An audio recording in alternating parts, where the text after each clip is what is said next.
Let me start this video off by saying at the end of this week, I'm going to be flying to Colorado on an all-expense-paid trip in order to participate in a prototype vehicle research survey. Basically what it is that because of the cars that I've purchased in the past, I've been invited on a few occasions to participate in research surveys. One of the videos I made of the Hyundai Veloster, for example, was when I was invited to participate in a research before the full production model of the Veloster 2.0 Turbo came out. The reason why I'm making this video is because FCA, those are the owners of Jeep, Chrysler, Dodge, Ram, they've decided that they are going to recall over 1 million vehicles because of the ZF 8-speed transmission shifter, which I have on several, maybe even more than that, occasions complained about. The reason why I'm making this video once again is to bring notification to the fact that I called out this shifter a very long time ago when I first tested it on the Audi A8. When I first got into the Audi A8, when it was brand new, I had actually considered buying one. When I got into the car, my knee hit the shifter as I was getting in, and the handle just popped right off. And the dealer was looking at me like I did something wrong. But when I was thinking about it, I was like, wait a minute. A piece like this shouldn't be able to simply pop off. But yet it did as soon as I got into the car.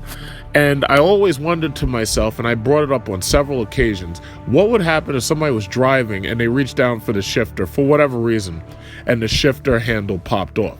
Now, I doubt that that's ever actually happened, but there were other issues that I had with that shifter that became apparent the more you used it.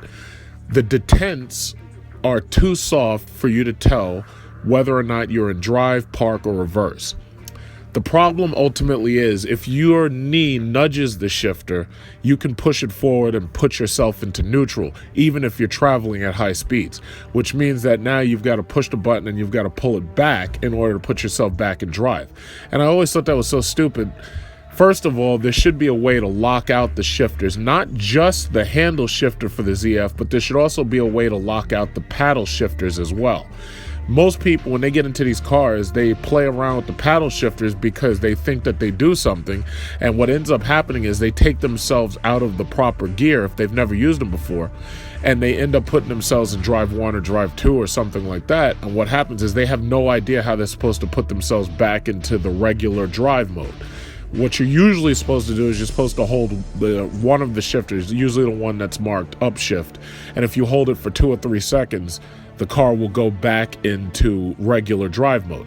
The problem is, once again, many people who get into these cars, they really don't understand the shifter because they've never actually had paddle shifters before.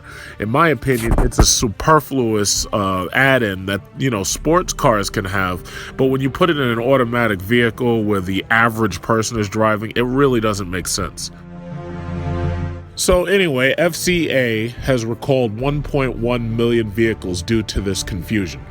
The Chrysler 300 was affected, some Jeeps have been affected, mostly Jeep Grand Cherokees, and a couple of other models have been affected. What's amazing to me is, like, as much as I've complained aloud, when I have a problem with any vehicle, no matter what it is, I always complain about it. And there's people like, oh, well, why are you complaining? Just because it doesn't have this, doesn't have that. And, lately I've been complaining about the fact that my Hellcat didn't have front ultrasound, and it also didn't have front bumper sensors. And I really feel that that's a feature that a car that can move that fast really, really needs.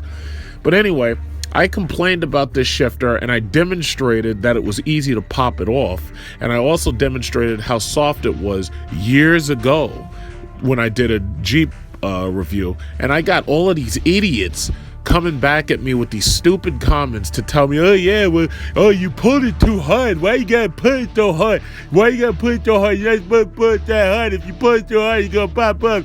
And I'm like, you stupid morons. What happens if somebody's driving on the highway and they accidentally pull the shit off?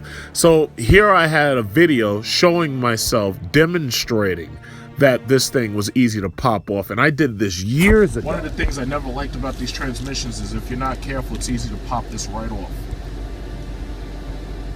Like, for instance, if I'm going to turn it off so this way I don't make any mistake. If you put too much force makes it easy. Pop this son of a bitch right off. I learned that when I was in an Audi A8. And unfortunately, they never really fixed it. Okay, it's back on. I snapped it right back on. In one of my newer videos, I demonstrated the 2016 replacement shifter in the Jeep SRT. It's the same shifter you'd find in a Cherokee and the new regular Jeep Grand Cherokees that's not an SRT. Also, as you can see, the SRT model gets an SRT button as well as a custom button, which allows you quick access to basically the suspension setting. The paddle shifters can be turned on and off, and you can also set it for track mode or sport mode to give you faster throttle response, or to automatically turn the stability control off. So I'm really psyched to see that this new shifter or some replacement is coming to all Jeeps, because in my opinion, it's not a good shifter. The old ZF transmission shifter, and when I say old, I mean basically last gen, because it's really not that old, but it's really a bad decision to have something like that on a truck like this. And then what really gets me is the fact that the shifter is moved so far close to the driver that it's very easy for someone with long legs or knees that come past the height of the shifter to either nudge it and break it off, or to accidentally push it when they're driving and their body is shifting around when they're moving at speeds and, you know, sliding around in the chair. So that's basically my little update for right now. And as I said, I'm going to be in Colorado by the end of this week. I'm flying over to Colorado, and I'm going to be talking to these people about prototype vehicles that they have, that they're going to have us test out, and then they're going to give us iPad tablets, and we're going to basically take notes and everything, and we're going to give them all of our feelings.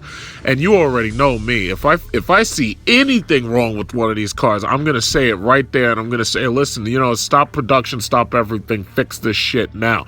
Because you really think about it, why is it that there's no whistleblowers who can stop this garbage from getting past the beta stage?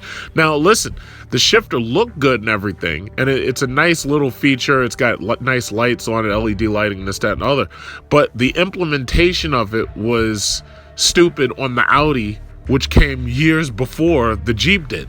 And I can't understand, how could you allow something like that to get past the beta stage? It's like, where are the people who are supposedly testing these things in real world conditions? Because it's really not fair to blame Jeep for this shifter. That's a ZF shifter. It's not fair to blame Jeep for it. It's not fair to blame Chrysler for it. It was in the Audi. Nobody's going to talk about the fact it was in the Audi except me. I'm going to keep bringing it up. I don't give a shit if you're the president of Audi. I'm going to make everybody understand that I knew that this thing was garbage years ago, and now that you've got it in Jeep, now it's going to give everybody the impression that Jeep is making poor products when it had nothing to do with Jeep. It was a ZF part. And it was something that began on these silly German cars. They put it in there trying to look cute, and then all of a sudden now they shifted over to other vehicles, and now you've got a situation where, you know, people can hurt them. There's been like 50 injuries or something like that.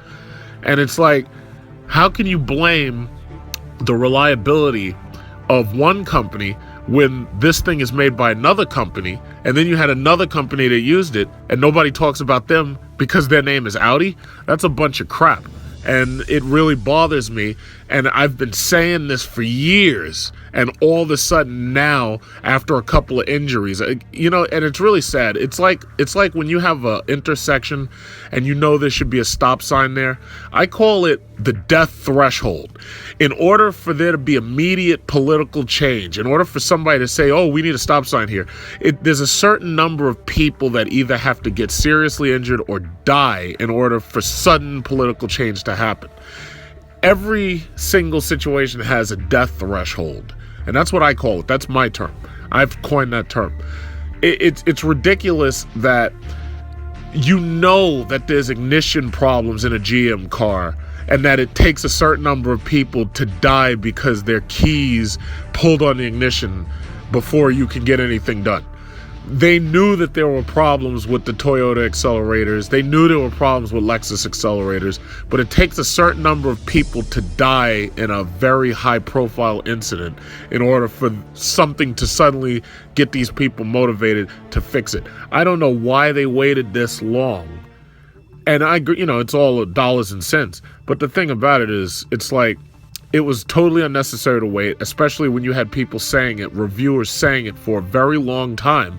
Hey, this shifter, it's hard to do this with it. It's hard to do that with it. It's hard to tell if you're in reverse. It's hard to tell if you're in park. And granted, that's not Chrysler's fault. That's ZF's fault. But if they had stopped this a long time ago during the early production, they could have gotten rid of this shifter in the 2014. The 2015s wouldn't have had it either. And then you would have had a fresh 2016 that had a perfect shifter, which none of the traditional Jeep buyers would have complained about. And this is the reason why I have to say things the way I say them. This is why I have to be passionate about the way I say it. This is why I have to complain the way I complain. And anybody who doesn't like it, you can go to another channel, because I'm going to keep doing what I'm doing. I'm going to keep testing these cars. I'm going to keep buying these cars. If there's anything I don't like about them, oh yeah, I'm going to piss and moan about it. I'm going to piss and moan.